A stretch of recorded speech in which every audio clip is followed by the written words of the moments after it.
She was a golden vision in an era of glamour and revolution. Behind the camera flashes, a young woman fought for her place in a merciless industry. Her story ended in headlines, but began in whispers of promise. From military bases to movie sets, Sharon Tate's journey was one of constant movement, reinvention, and quiet determination. What forces shaped the woman who would capture Hollywood's attention? What price did she pay for the spotlight that both illuminated and consumed her? Sharon Marie Tate was born on January 24, 1943, in Dallas, Texas, to Colonel Paul James Tate and Doris Gwendolyn Tate. As the daughter of a military intelligence officer, stability was a luxury she would rarely know. By age 16, she had lived in 6 different cities, learning early that connections were temporary and adaptation was necessary. Family members described the young Sharon as painfully shy and lacking self-confidence, her reserved nature often misinterpreted as aloofness. As an adult, she would later reflect, people would misinterpret my shyness as aloofness until they knew me better. This early sense of displacement would follow her throughout her life, a beautiful girl perpetually searching for belonging. The Tate family moved through military bases across the country, from Texas to Washington State, each new school representing another opportunity for reinvention, but also another challenge for a naturally introverted child. Sharon attended Chief Joseph Junior High School and later Columbia High School in Richland, Washington, where, despite her shyness, her grace and natural beauty began to draw notice. Even as a child, Sharon's striking beauty drew attention. At just 6 months old, she won the Miss Tiny Tot of Dallas pageant, though her parents harbored no show business ambitions for their daughter. Doris and Paul Tate focused instead on providing as much stability as possible within the constraints of military life, emphasizing education and character over Sharon's external beauty. Nevertheless, as she grew, her doll-like features and luminous presence became impossible to ignore. The constant relocations made friendship difficult, and Sharon found solace in her own company, developing an introspective nature that would later inform her acting. She learned to observe rather than participate, absorbing the nuances of human behavior that would later serve her on screen. Despite these challenges, she found ways to engage with school life, participating in basketball, cheerleading, and even playing Juliet in her school production of Romeo and Juliet, an early hint of her dramatic potential. As she entered her teen years, her father's military assignments continued to uproot the family, but Sharon began to discover that her appearance opened doors. In 1959, while living in Richland, Washington, Sharon's beauty became her first true currency in the world. She entered and won multiple beauty pageants, including Miss Richland, Miss Tri-Cities, Miss Autorama, Miss Frontier Days, and Miss Water Follies, 5 crowns in a single year. Though she spoke of ambitions to study psychiatry, fate intervened when her father received orders to transfer to Italy. The 16-year-old left behind her pageant victories and potential college plans for yet another new beginning. Italy would prove transformative for the teenager. Stationed in Verona, the Tate family found themselves immersed in European culture. Sharon attended an American school in nearby Vicenza, where the shared experience of displacement created a bond among the students. A photograph of Sharon in a bathing suit appeared on the cover of the military newspaper Stars and Stripes, unexpectedly making her a local celebrity. For the first time, she found kindred spirits in other military children who understood the unique challenges of their transient lifestyle. These were the first lasting friendships of her life, a foundation of connection she had long sought. In this European chapter, Sharon blossomed.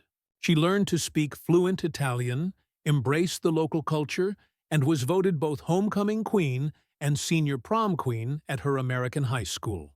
The natural beauty who had struggled to find her place began to develop confidence in her own skin. As she would later say, "My whole life has been decided by fate. I've never planned anything that's happened to me." It was in Italy, that Sharon's interest in acting first took root. The filming of Hemingway's Adventures of a Young Man was taking place nearby with stars like Paul Newman and Susan Strasberg. Sharon and her friends visited the set, where she was noticed and cast as an extra. The experience sparked a flame. She began working as an extra on other films shooting in Italy, including Barabbas with Anthony Quinn. While on set, she caught the eye of actor Richard Beymer, who encouraged her to pursue acting seriously. Their brief romance during filming added another dimension to Sharon's growing interest in the film world. When the family returned to the United States in 1962, the 19-year-old Sharon headed to Los Angeles with dreams of becoming an actress. The reality proved harder than the fantasy. Hollywood was filled with beautiful young women seeking their break, and Sharon's shyness often hindered her in auditions.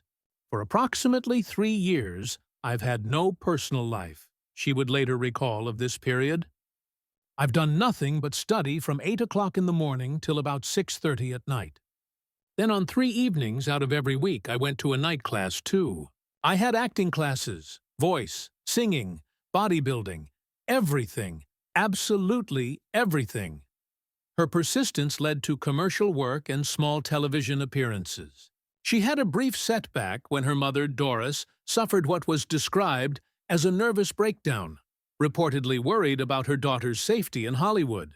Sharon temporarily returned to Italy to care for her mother, demonstrating the strong family bonds that remained central to her life despite her growing ambitions. Her breakthrough came when she signed a 7-year contract with producer Martin Ransohoff of Filmways. Recognizing her potential but aware of her inexperience, Ransohoff reportedly told her, "Baby, we're going to make you a star."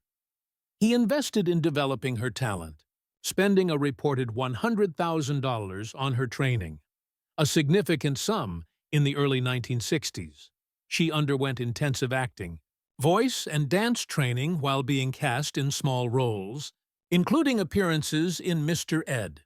From 1963 to 1965, she appeared as bank secretary Janet Trego on The Beverly Hillbillies, wearing a dark wig to downplay her striking looks and avoid stealing focus from the show's stars. During this developmental period, Sharon was reportedly considered for the role of Billy Joe on the comedy Petticoat Junction, but was passed over. A test for the lead in Tarzan and the Valley of Gold similarly led nowhere. But Ransohoff remained convinced of her potential, carefully crafting a strategy to introduce her to the world as a serious actress rather than merely another beautiful face. By 1966, Ransohoff believed Sharon was ready for feature films. Her first significant role came in the supernatural thriller Eye of the Devil, where she played a mysterious witch opposite David Niven and Deborah Kerr. Though her performance received mixed reviews, both Niven and Kerr praised her potential. "She has star projection," director J. Lee Thompson reportedly said. The wheels of her career had begun to turn. A promotional documentary called All Eyes on Sharon Tate was produced to coincide with the film, showcasing the young actress exploring Paris nightlife and receiving accolades from her more experienced co-stars. While her performance was largely noticed for her beauty and nude scenes rather than her acting, the New York Times did mention her chillingly beautiful but expressionless performance as one of the film's highlights. When asked about her acting ambitions during this period, Sharon showed characteristic humility, saying, "I don't fool myself. I know I'm not the greatest actress in the world, but I want to learn." The pivotal year of Sharon's life came in 1967, a whirlwind that would define both her career and personal life. While filming The Fearless Vampire Killers, a horror comedy directed by Roman Polanski, romance blossomed between the actress and the director. Sharon was initially dating celebrity hairstylist Jay Sebring, but her connection with Polanski proved undeniable. She amicably ended her relationship with Sebring, who would remain a close friend throughout her life. The relationship with Polanski evolved rapidly. Despite their different temperaments, she introspective and gentle. He, intense and demanding. Photographer Peter Evans would later describe them as the imperfect couple. They were the Douglas Fairbanks, Mary Pickford of our time. Cool, nomadic, talented, and nicely shocking. Their professional and personal lives became intertwined, with Polanski photographing Sharon for a provocative Playboy spread in March 1967 that announced, "This is the year that Sharon Tate happens." That same year, Sharon appeared in the beach comedy Don't Make Waves with Tony Curtis, where her role as Malibu would later reportedly inspire Mattel's Malibu Barbie doll. The film showcased her physical beauty, establishing her as a sex symbol, but also gave her an opportunity to display her comedic timing, a talent that would increasingly define her work. But her most significant professional opportunity arrived with the adaptation of Jacqueline Suzanne's bestseller, Valley of the Dolls. Cast as Jennifer North, a beautiful actress valued only for her body, Sharon found parallels to her own experiences in Hollywood. During production, director Mark Robson was reportedly highly critical of the three main actresses, Sharon, Patty Duke, and Barbara Parkins, with Duke later claiming that he directed most of his criticism at Sharon. Despite this challenging environment, the three women formed a close friendship that continued after filming. In interviews during production, Sharon expressed an affinity for her character, recognizing the struggle of being appreciated only for external beauty rather than talent or intelligence. The parallels were uncomfortable. Look magazine published an unfavorable article about the three leads, dismissing Sharon as a hopelessly stupid and vain starlet, the very stereotype her character fought against in the film. While the film was critically panned, it became a commercial success and earned Sharon a Golden Globe nomination for Most Promising Newcomer. She was also runner-up in the Motion Picture Herald's poll for The Star of Tomorrow, with box office appeal as the main criterion. At last, the industry was beginning to recognize her as more than just a beautiful face.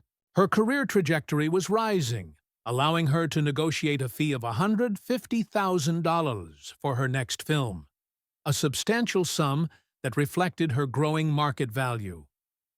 As her star rose, Sharon's relationship with Polanski intensified. They married on January 20, 1968, in London, surrounded by celebrity friends including Warren Beatty and Michael Caine. Barbara Parkins served as Sharon's maid of honor, cementing the friendship formed during Valley of the Dolls. The couple became fixtures of the Hollywood social scene, throwing parties and moving in elite circles. But behind the glamorous facade, tensions existed. According to friends, Polanski was controlling, dictating how Sharon should dress and behave. Friend Joanna Pettit later claimed that Polanski told her how to dress.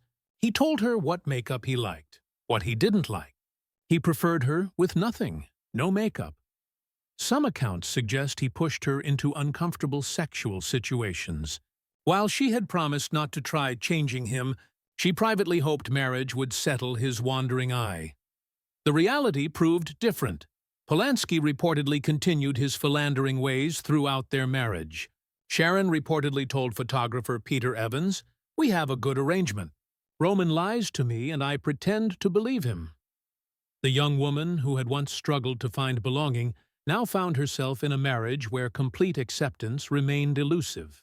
Yet, by all accounts, she remained devoted to Polanski, telling her Valley of the Dolls co-star Barbara Parkins that she was madly in love with him. Still, Sharon remained committed to developing her career alongside her marriage. Her role in The Wrecking Crew, a spy comedy with Dean Martin, showcased her evolving talent. For this film, she trained in martial arts with Bruce Lee to perform her own stunts. Critics noted her natural gift for comedy, with the New York Times' Vincent Canby writing, "The only nice thing is Sharon Tate, a tall, really great-looking girl." Martin was reportedly impressed enough to want her to reprise her role in another Matt Helm film. In interviews during this period, Sharon discussed her professional ambitions with increasing clarity. She expressed her desire to become a light comedienne in the Carole Lombard style and named Catherine Deneuve as an actress she admired, saying, "I'd like to be an American Catherine Deneuve." She plays beautiful, sensitive, deep parts with a little bit of intelligence behind them. The young woman who had once been dismissed as merely beautiful was developing a thoughtful approach to her craft. In late 1968, Sharon discovered she was pregnant. Despite the challenges in her marriage, this news brought genuine joy. Friends reported that she embraced impending motherhood with characteristic warmth and excitement. In February 1969, the couple moved into a house on Cielo Drive in Benedict Canyon, Los Angeles, which Sharon reportedly called her Love House. The home had previously been occupied by their friends Terry Melcher and Candice Bergen, and Sharon was delighted when it became available for rent. She continued working through the early months of pregnancy, filming the comedy 12+1 in Italy and France. By summer, she was focused on preparing for motherhood, decorating a nursery, and reading parenting books. The last book she read was reportedly Thomas Hardy's Tess of the D'Urberville, which she encouraged Polanski to consider adapting for film, a suggestion he would honor a decade later with his film Tess, dedicated simply for Sharon, friend Leslie Caron. Later commented that the Polanskis were too trusting, to the point of recklessness, a tragic foreshadowing of events to come. Their Cielo Drive home had become a hub for Hollywood gatherings, with a constant flow of visitors and friends. Some acquaintances had expressed concern about the strange people who sometimes appeared at the property, but the couple maintained their open-door policy. By August 1969, Sharon was 8.5 months pregnant with a son they planned to name Paul Richard Polanski, after her father. Polanski was in London working on a film, and Sharon was eagerly preparing for motherhood. On the evening of August 8th, she dined at El Coyote restaurant with friends Jay Sebring, Wojciech Frykowski, and Abigail Folger. They returned to the house on Cielo Drive for what should have been an ordinary night. What happened next has been documented extensively and painfully.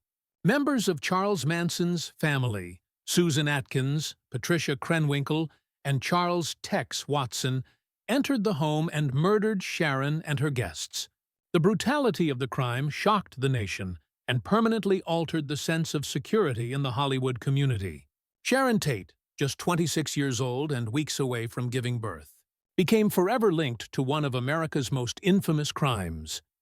In the aftermath, the media often focused on the sensational aspects of the murder, rather than celebrating the life that had been lost.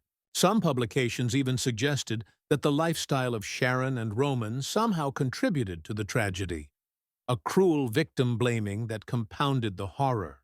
Friends rushed to defend her character. Mia Farrow described Sharon as sweet and pure a human being as I have ever known, while Patty Duke remembered her as a gentle creature. At a press conference, a grief-stricken Polanski challenged journalists, asking why they had only written about her beauty but never about how good she was. Some photos used in media reports were allegedly taken from Eye of the Devil and falsely presented as evidence of Sharon's participation in satanic rituals, further sensationalizing the tragedy. The facts of her life, her kindness, her professional growth, her excited preparations for motherhood, were overshadowed by lurid speculation and the sheer horror of the crime. Polanski channeled his grief into his 1971 film adaptation of Macbeth, noted for its graphic violence, that many interpreted as a response to his personal tragedy. Actor Lawrence Harvey reportedly commented immediately after the murders, "This could destroy Roman." While Polanski's career would continue, albeit with its own controversial chapters, Sharon's potential remained forever unfulfilled. Time has allowed for a more nuanced appreciation of Sharon Tate's legacy. Film critics like Leonard Maltin have reassessed her work, recognizing her comedic talents that might have blossomed into a significant career. Maltin praised The Fearless Vampire Killers as near brilliant and identified her performances in Don't Make Waves and The Wrecking Crew as her best work, suggesting they offered glimpses of the career that might have been. Valley of the Dolls and Eye of the Devil have achieved cult status, with fans appreciating the charisma and presence she brought to these roles. Perhaps the most significant aspect of Sharon's legacy came through her family's response to the tragedy. Her mother, Doris Tate, channeled her grief into advocacy for victims' rights. Spurred by the possibility that her daughter's killers might receive parole, she became a passionate activist. Her efforts helped change California law to allow victims and their families to make impact statements during sentencing and parole hearings.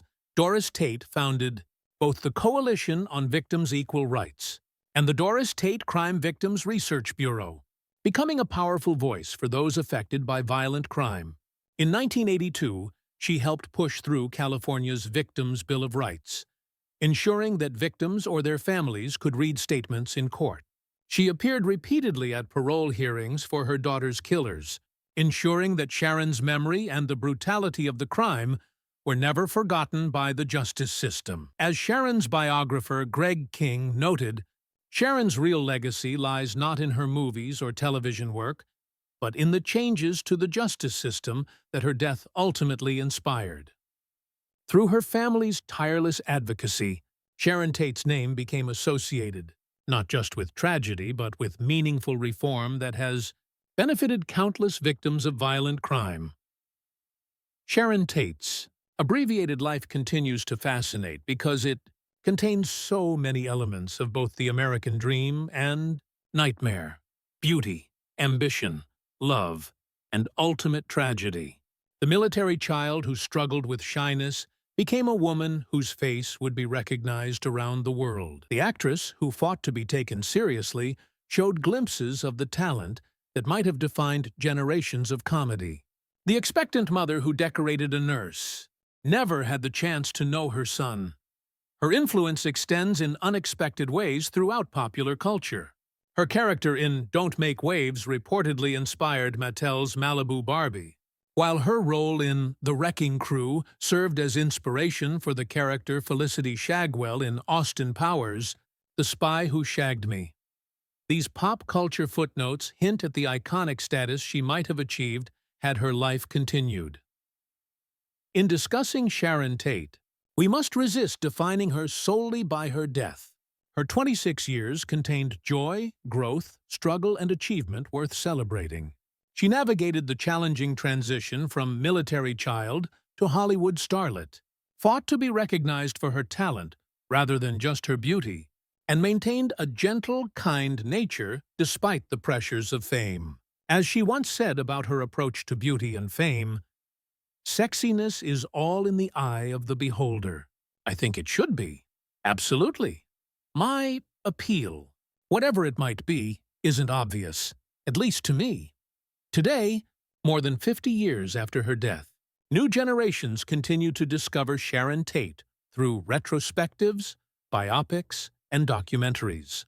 Her ethereal beauty remains timeless in photographs, her performances preserved on film. But the most poignant aspect of her story may be the untold potential.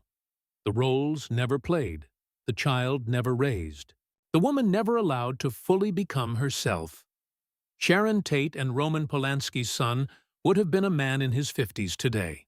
The careers of her contemporaries, the paths of Jane Fonda, Catherine Deneuve, and others she admired, suggest the journey she might have taken as an actress, maturing through the changing landscape of 1970s and 1980s cinema.